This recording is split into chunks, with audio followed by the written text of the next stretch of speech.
कुवेतमा पनि खतरा तरिकाले देउसी भैलो खेलियो है त। यो भिडियोमा तपाईहरुले हामीले कता कता देउसी खेल्यौं र कुवेतमा चाहिँ देउसी भैलोको माहौल के थियो त भन्ने बारे देख्न पाउनुहुनेछ। फाइलको नेक्स्ट मार्केट माथि रहेको हाम्रै नेपाली दिदीको सेजल कलेक्सन अगाडि चाहिँ हामीले देउसी भैलो खेल्यौं र हामीलाई चाहिँ साइडको इन्डियन पसलहरुले पनि एकदम राम्रो सपोर्ट गर्नुभयो। उहाँ दिदीलाई पनि धन्यवाद दिन चाहन्छु है त। हामी देउसी खेलेर जाने थियौं, बिचारा नेपाली बहिनी हुनुहुँदो रहेछ, उहाँले बोलाएर बाटो दिनुहुन्छ, बोलाएर सहयोग गर्नुभयो हैन। तर तपाईको मन चाहिँ धेरै ठुलो हो, यही नै सबभन्दा ठुलो कुरो हो। रुवाउनुहुन्छ कि हामीलाई।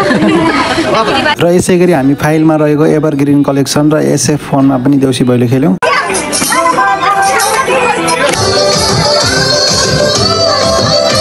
यहाँ पनि लास्ट रमाइलो भयो, सबैजना यताउति सबैजना मान्छेहरू आएर चाहिँ मजाले हाम्रो देउसी भैलो कार्यक्रम हेर्नुभयो। त्यसपछि हामी गयो विश्व इन्टरनेसनल रेस्टुरेन्टमा, यसको पनि थोरै क्लिप्सहरू हेर्नुहोस् है त।